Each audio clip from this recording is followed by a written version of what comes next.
Bun venit la o nouă ediție a emisiunii Ziua se apropie. În minutele care urmează vă prezentăm raportul european de la Bruxelles din noiembrie 2025 din seria de rapoarte lunare de acest fel.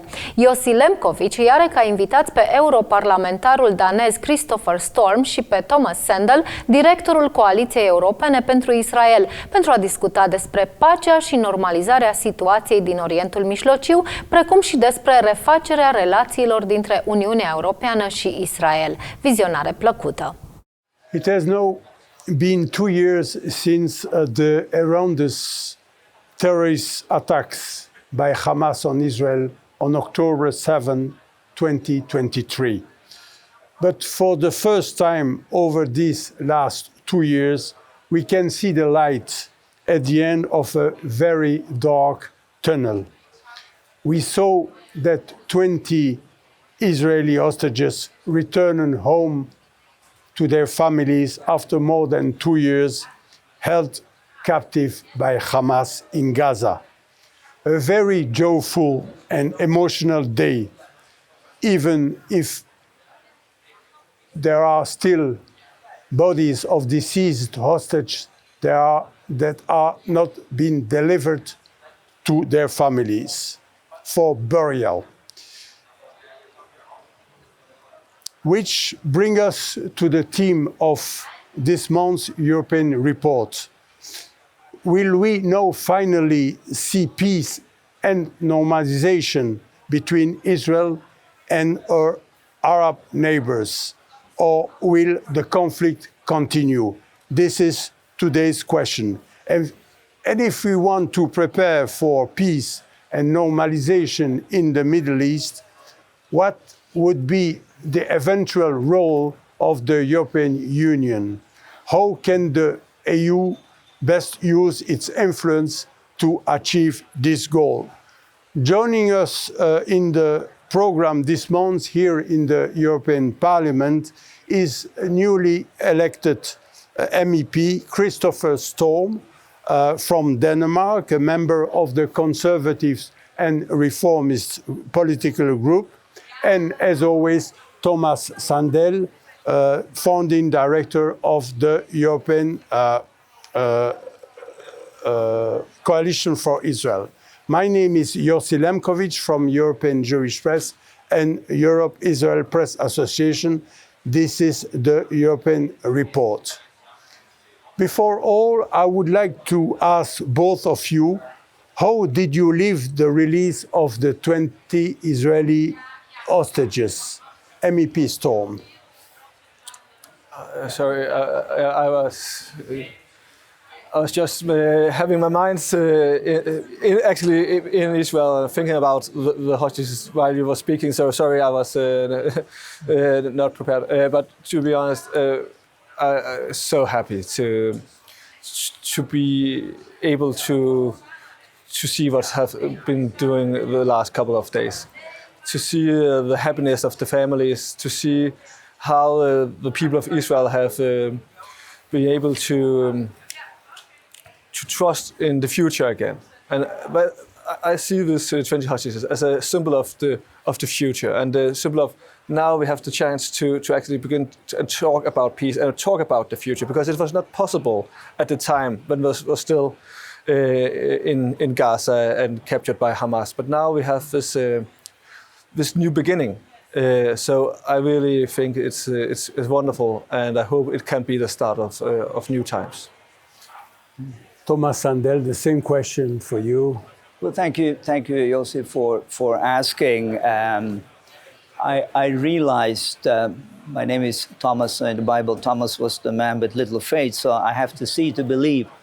And so when I heard the agreement being signed, I couldn't really take it in. But when I saw the hostages on Monday, I was in my hotel room, and I have to publicly confess, I cried like a baby. And it means that, you know, you've been living subconsciously with this situation, like so many others. The Jewish community around the world, of course, but I think, again, as a colleague said here, you know, with many others who feel for Israel. And it was so emotional. It was so emotional. It wasn't superficial joy. It was very bittersweet because you think back to what really happened. And yesterday here in the European Parliament, there was a screening, just a short clips from October 7. And you can't unsee those moments. And this is something we'll have to live with. The healing process will only start. It won't be easy, but obviously this is a day of great joy to have the hostages back. I think it's fantastic. You mean we cannot forget 7th of October? We cannot forget. And, what we've seen will always be there. And we have to, there are many difficult questions that comes to mind. But I think that is for another day. If I may, it's also important that we don't do it, but we don't forget it. And that we remember, first of all, to honor all the people who died at the 7th of October, all the family who have made huge losses that day, but also to show the world, to show people what horror Israel is fighting against, and what kind of people there is living in Gaza who wants to destroy civilians in another country just because of their faith. I think it's very important. So we need to find a good way to honor the 7th of October, not only for now when the war was active, but also in the years to come, because it's very important. I think it's very important to keep telling the people of the West this horror lives in the people of Gaza, and it can come back if we don't act and if we don't find a way to strangle it. And so, because of that, I think it's very important that we keep that in mind. Yes. MEP Storm, you are a new member of the European Parliament, were elected last year, but you have already taken part in a number of conferences related to Israel and the Middle East, and also in relation to the rise of anti-Semitism in Europe since October 7. Can you explain to our viewers what makes you prioritize these issues when so many of your colleagues in the European Parliament are still remaining silent? Yeah. I cannot tell you why my colleagues are remaining silent. I think it's a shame, and I feel ashamed of them, actually. I think it's my duty to stand up against people who are threatened, and the Jewish people are threatened, not only in Israel, but also in Europe. And if I don't do anything and just watch the bad development of the Jewish people in Europe, I will not be able to look myself in the mirror in the morning. Now I'm so lucky that the Danish people have given me a mandate to be here in the European Parliament, and I think it's my duty to use that mandate to help the people who actually need the support from this House. So that's the main reason. And I saw that you hosted a reception in the European Parliament for the Rosh Hashanah. Yes, for example, I have been hosting several of events and to show my support and to try to reach out to my colleagues and try to get them to some of the events, to hear speakers, stakeholders, to come and tell the other side of the story, not only the story from the streets where people are yelling and throwing stones, but actually the true story, the one who have been there, who have been in the kibbutz, people who have lived in Israel can tell what they have experienced. I think it's much more important than listen to all the troublemakers outside. Tomas Sandell, you have just returned from a historic week at the 80th session of the United Nations General Assembly. You have been invited to the General Assembly Hall. Can you please, for viewers, share some of the highlights of this special week? Mm-hmm. Yes, of course, what we saw unfolding just a few days ago with the release of the hostages to a large extent, the preparations were made, at the sidelines of this 80th session of the general debate. So one had the sense of history in making while one were there in the UN General Assembly. I think there are three speeches that stands out when I'm looking back. Obviously, the speech of the US president, which I thought was phenomenal. And looking back, because we were there during his first presidency, and when we look at the optics, how he was ridiculed and people did not take him, seriously. When you looked at the optics, the people listening this time, it was such a completely different atmosphere. And because I think Trump was right in so many different ways. So that was obviously one of the highlights. The other highlight, and I was, as you mentioned, honored to be invited to listen to Prime Minister Benjamin Netanyahu with a small Israeli delegation, and I felt honored, not being Jewish myself, to be included. And that again was really a moral benchmark as to where we are today as an international community. But the third one was quite interesting, and that was the president of Indonesia, who, leading the country with the largest Muslim population, who spoke so warmly and passionately about Israel and said, we have to make sure that there is peace in Israel. We have to think about the safety and security of Israel also. And I think that was also a precursor to what we saw in Egypt, because he was there. And now we live in this bizarre situation. The only similar thing I can think of is the fall of the Berlin Wall, where all of a sudden everything seems to be possible. Pakistan considering normalization with Israel, Indonesia, Lebanon, Syria, you name it. But my point is that Syria, of course, the list goes on. But the 80th session of the general debate was very important, not in what was said publicly, but what was happening, at the sidelines. And then, of course, on the Monday after, with the announcement of the peace proposal. So, I'm still exhilarated in a way of everything we've seen and that we are in the midst of right now. Yeah. MEP Storm, as a new member of the European Parliament, are you surprised of how Israel, which is the only democracy in the Middle East, is being treated by some of your colleagues?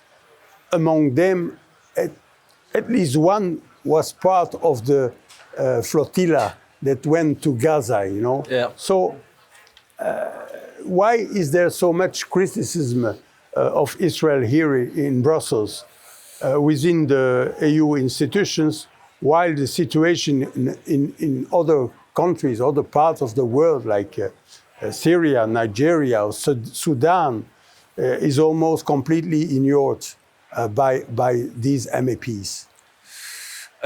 I am surprised, yes, but I'm more disappointed that I'm surprised, I'll say, because I knew that the left wing here in the parliament was like they are, because it's the same in Denmark. But I have suspected that the middle and the center-right part of the parliament would be more clear about the support of Israel. So when we had this vote back in July about condemning Israel, and it was a small majority who voted yes, I was very surprised actually, because I thought that you've been sanctioned. Yeah, to sanctions against Israel. We will speak about it later. Okay, but I was very surprised to see that the center right in the parliament is divided, because. And I was very, very disappointed. I understand the left has always been like that, and we can just see at the streets who is the one who destroys the streets of Brussels, Copenhagen, and all the other capitals in Europe. It is mostly the leftists, and it's people from the area around, from the Middle East, and they are afraid of the voters. So of course they need to act like this. I don't know why socialism and anti-Semitism goes that well hand in hand, but it does, and it's actually threatened me a little bit, because it's strange that two ideologies that should be very divided is that close to each other, and maybe someone should have a look at that. But why it is like that? And to go back to what I said earlier, that's one of the reasons I think it's very important for MEP like me to keep continuing doing events like I have been doing, inviting speakers to the parliament, try to convince some of my colleagues to come and listen and maybe open their eyes and see it's not like you hear on the streets. Tomas Sandell, a lot has changed since French President Macron on Monday, 22nd of September, hosted what he thought would be a historic UN summit to solve the Middle East and present a two-state solution by recognizing a Palestinian state. How would you describe the new situation in the Middle East today on 13th of October? Are you today more hopeful than before the United General Assembly that the war is ending now and that 20 living hostages have been brought back to their families after more than 2 years? Are you more optimistic today? I'm optimistic today on the 15th of October. I hope that optimism will remain throughout the week and throughout the month. Obviously, you know, I have written articles where I said that this is a lifeline to Israel as well, because what we saw happening, and you described the situation with the mounting pressure in Europe, which is not only from the left, but increasingly also from the center and center right.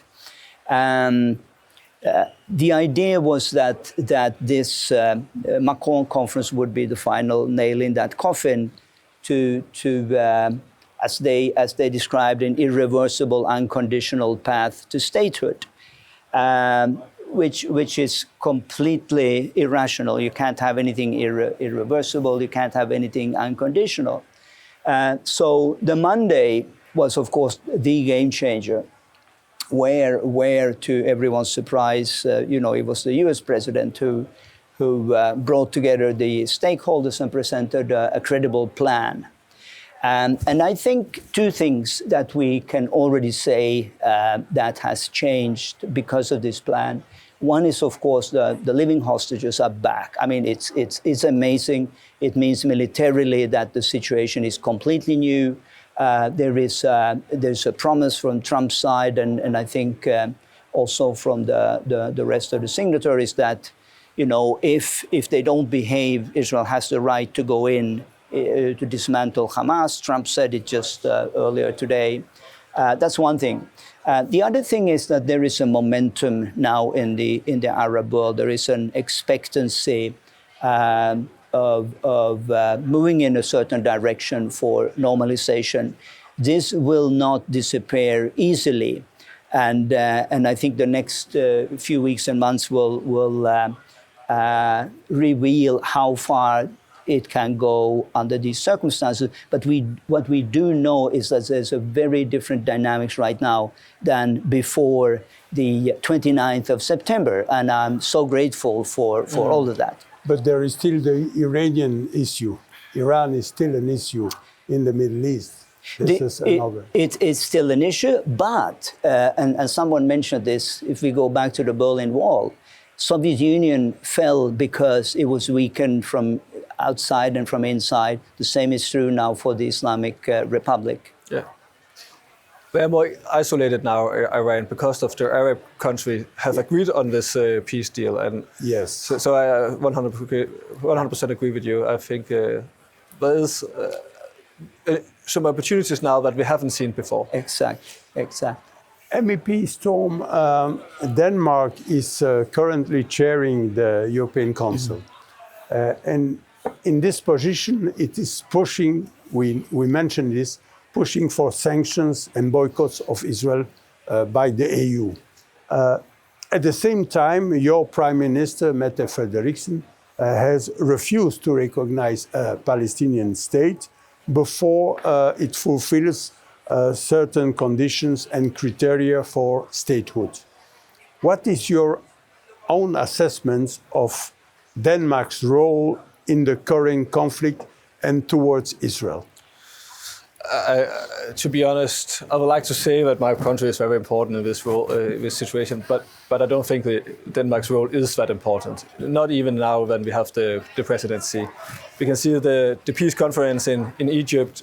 Denmark was not invited. Why not? Because it was not necessary to have Denmark on at that meeting. So it doesn't mean anything for the situation who is in charge of the European Council, because nobody cares about that, to be honest. It's just some EU nonsense that we need to change that every 6 months.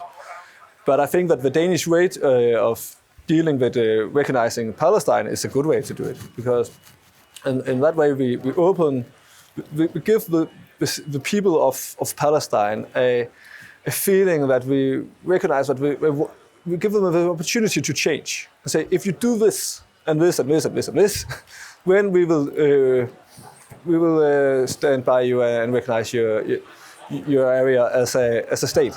But to be honest, the things that we say from Denmark that they need to live up to, it will take years for the Palestinian people to get there. If they even will get there, I'm not sure that they will never be there, because some of the things that they say for the Danish government, and I support that part, is that we need to have a democracy in Palestine.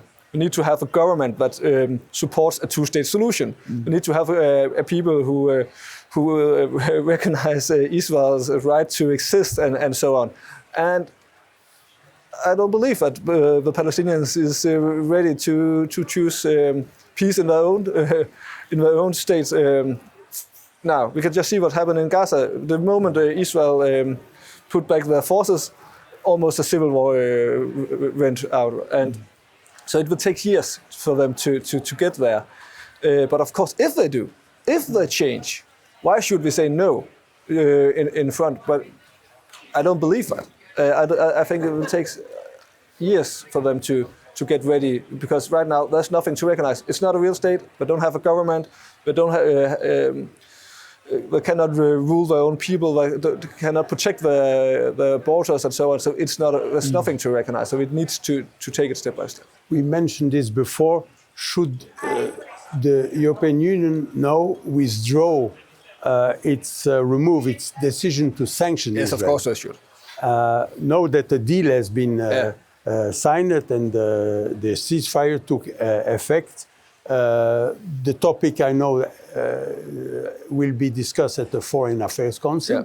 But do you think that now EU-Israel relations can be reset? I hope so, and I cannot see why it shouldn't. As I said earlier, I don't understand why the parliament was voting for these sanctions. But now, the sanctions was because of the acts in Gaza. Now they have withdrawals, so now there's no reason to keep the sanctions. So if they do that, I think we have a huge problem. But I don't think that. I think common sense will have victory also in this house in this topic. I hope so, and I believe it. Tomas Sandell, Finland, your country, is another EU member state which has not recognized a Palestinian state. Can you please give us an update from your own home country, the situation? Yeah, there was a lot of pressure ahead of the UN General Assembly. The president went out and said that personally he would favor a recognition, but he knew that this was something that had to be agreed by the government. The government was split, and there was even a vote of non-confidence in the parliament on this issue, which just shows the symbolic importance of an issue which, an ordinary Finn, it doesn't matter one way or another, if there's a recognition or not. But again, I think the 47th president of the United States, he settled that questions, at least for a foreseeable future. So, and I think that was an embarrassment for the European leaders, with all the prestige and effort that they put into a recognition. If you look at the optics from Egypt and you see how they were placed, and you see these very self-important European leaders somewhere in the margin, you can hardly see them on the picture. They didn't look very happy, by the way. And I think rightfully so, because this path of pushing a Palestinian state, irreversible, it didn't lead anywhere. And so, as Kristoffer says, the same is true for Finland as for Denmark. We are small countries, but we all like to pretend that we are bigger and more important than we are. So thankfully, Finland and Denmark remains the countries in the Scandinavia which have not recognized the Palestinian state. But I always mention this fact when they look at the numbers and say we have so and so many member states recognizing a Palestinian state. I said, well, Soviet Union was the first one, and then you had all the communist countries. So, if you want to be on the right side of history, in this case, it was the Soviet Union who was on the right side of history. They were not, and we should learn from that. Yeah, true. Finally, MEP Storm, what are your own hopes and dreams for the future of the Middle East? What do you personally think of the 20-point Trump peace plan, peace initiative, and how can the EU use its own power and resources to create this new Middle East? What is your own thinking about this? First of all, I hope that he will succeed with this peace plan. Of course, it will not all of the topics will go through, but I hope that in general this peace plan will go through, because it's actually very good. And I have said from the beginning, if we want to have a more stable Middle East, if we want some kind of peace in the Middle East, we need to have the Arab countries, we need to have Turkey on board, we need to be a part of the peace between the Israel people and the Palestinians. And that's what we are seeing now. So I think that's great. And I think that is completely necessary that we work in the same direction. So my dream is that what we will see for the next years is more peace in Israel, that the Israeli people don't have to be afraid of rockets coming in from the borders of Palestine or from Yemen or Iran and whatsoever country who wants to attack them. And I believe that, because I believe that with this plan, Trump have managed to isolate the few countries who didn't want to be a part of this, like Iran. And in that way, it is much easier to create a stable area in the world. So I believe maybe not 100% peace as we know from our path of the world, but at least much more stabilized. And then in the future, it can lead to real peace. I hope that, and I believe. That was all for this month's edition of the European Report.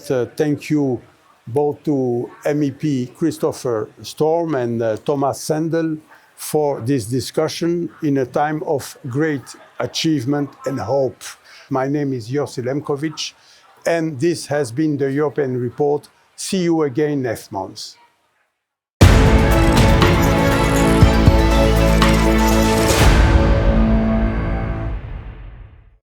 Emisiunea Ziua se apropie și se încheie aici. Vă mulțumim pentru atenție și vă dăm o nouă întâlnire săptămâna viitoare la aceeași oră. Sunt Codruța Burghelea, vă spun la revedere și Dumnezeu să vă binecuvânteze!